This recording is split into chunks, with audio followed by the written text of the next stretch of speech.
Hi there, Trisha here. Sure you're wondering where I was last week. I had PC problems, so unfortunately I did not get to trade at all last week. But I am going to show you. I'm going to start with the 7th of January and show you a few trade setups that you could have taken just to help everybody start to have a better understanding of the recognition of the setups. So anyway, I use two trade setups, one off a longer tick chart and one off a smaller tick chart, and I use three charts with indicators, and I require confirmation on all three charts in order for me to take the trade.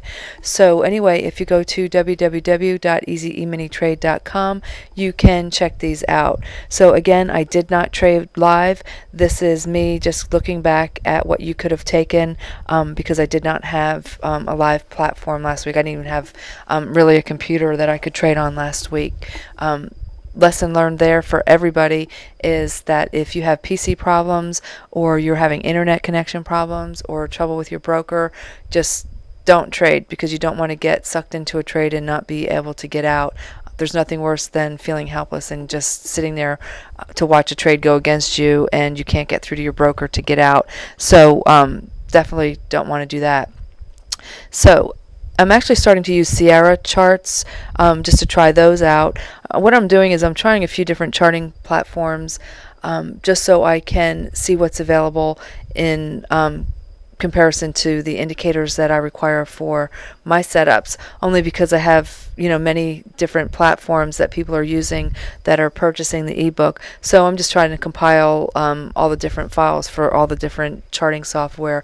So right now, for the next 30 days, at least maybe 60, I'll be trying Sierra charts and see how I like those. So I don't exactly have my layout exactly right, but I will get that down pat.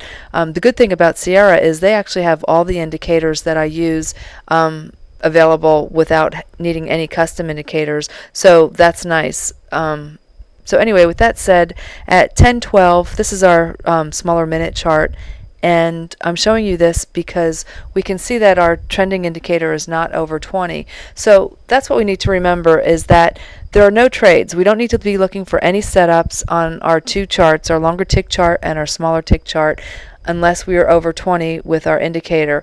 So until we get over 20, then we don't have to bother ourselves with looking for our setups. Now, what I like to do is I like to set an alert at about 18, and when the indicator crosses over 18, I know to start getting ready and just watch your setups on the two tick charts that we use. And I'm showing you this chart because this is what was setting up on the smaller tick chart for our scalp entry. And again, because we did not have our indicator over 20, we would pass on this. So we have our scalp setting up, but again, we're not really worrying about any setups until we're over 20. And even though, let's say that we were over 20, this would be a pretty decent scalp. Even though our indicator is already in oversold territory, because it's just crossing over into oversold, if everything else was in alignment, I would have taken this trade. I would not take a trade if it had already been oversold for quite a while, like going sideways and then we get an entry, then I would pass. But just crossing into oversold, I don't have a problem with that as long as everything else is confirming the entry. This is a trade that you could have taken at 142. This is a scalp trade, and we have our indicator turning blue, so we would hit a market order knowing that already at this point our trend indicator is over 20 and all of our other indicators are in alignment to take this trade. Again, just like the last chart I showed you, even though we're already oversold, because we're just crossing into oversold, I would not mind taking that because everything else is in alignment. So you could have entered a market order and got filled at 911.25 or maybe 911 or even 911.50. That's the thing with a market order. You don't exactly know where you're going to get filled, but it's not going to be really much difference of a quarter because there aren't any market makers involved when you trade the E-minis. So usually all you have is that spread, and just depends on how spread of a quarter, and just depends on how quickly the market is moving. That's why I've gone to mostly taking market orders off of this tick chart, just because everything is moving so fast lately. So I would use a trail stop method out I have not found anything in Sierra that I like for the trail stop highs and lows for the pivot points. So, I'm just eyeballing it. I would move my stop to here, move my stop to here, move my stop to here, so on and so forth. So, I would have moved my stop to here, and I always go a quarter above or below that pivot high or pivot low. So I would have got stopped out right over here at the right edge of this rectangle box at 907 and a quarter, and that would have been a gain of +4. The next trade that you could have taken was at 249, and again, this is a scalp trade, and we have our indicator setting up with all our other indicators in alignment for this entry. We're going blue, so we hit a market order. We get in at 902.75. Again, maybe 902.50 or 903, just depends on where you get filled and how quickly you're able to push the button. Again, we're already oversold here, but I don't mind because we are just going into oversold. So again, I don't have a problem with that. Using the trail stop method, you can see that we trail stop, move to here, move to here, move to here, move to here, and then we would be trail stopped out over here where this rectangle is. We would have been trail stopped out at 901 and a quarter for a gain of 1.5. And the other way that you can exit is you can wait for to get a crossover on this lower indicator here going against our trade, and you can exit a market order just like that once you see it crossing back over going against the trade, and you would have probably gotten out at 901 or 903/4 for possibly a gain of 1 3/4 or possibly 2. Again, just depends on how quickly you hit that exit.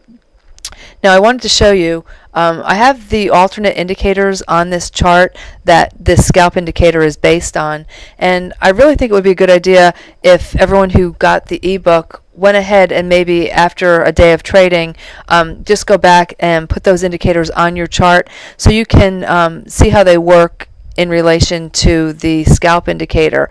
You can compare them based on the information that I put in the ebook. Just make sure you have your inputs as suggested in the ebook, and you can, like I said, just compare how the two work, how this scalp indicator works in relation to these two indicators up here. Obviously we don't need these two indicators up here. That's what this indicator is taking the place of, but it's just nice if you can see how they work in relation to each other, and that will help you better understand how this indicator here, this custom indicator, works. So I think that would be a really good idea. I wouldn't suggest trading with it just because that's too much to watch, but unless of course you don't have the custom indicator, then by all means you can trade with it. But I would just go ahead and just get another view of it, really, and a better understanding of how it works. So anyway, again, I did not trade this week because of my PC, but you could have taken these two trades and you would have had a gain of 5 1/4. Now I do want everybody to understand that I did not take these trades. I did not trade. These were not live trades for me. So obviously, easier to look back at something and pick out the trades. But I think that's something that you all should do as well. Maybe at the end of the day, go back and just maybe keep a journal of trades that you could have taken that you didn't take, or trades that you took and why they didn't work. Because usually if everything is in alignment, the trade really is not going to go against you. So that just helps you as well to have better recognition. So anyway, I am posting this today, Sunday. I'm going to try and do the 8th and the 9th. I probably won't get to it this evening, but I'll try and do maybe one tomorrow, as well as tomorrow's trades, because I do plan on trading live tomorrow, and I will be curious to see how Sierra trades live. So anyway, hope you all have a good night, and I will talk to you guys tomorrow.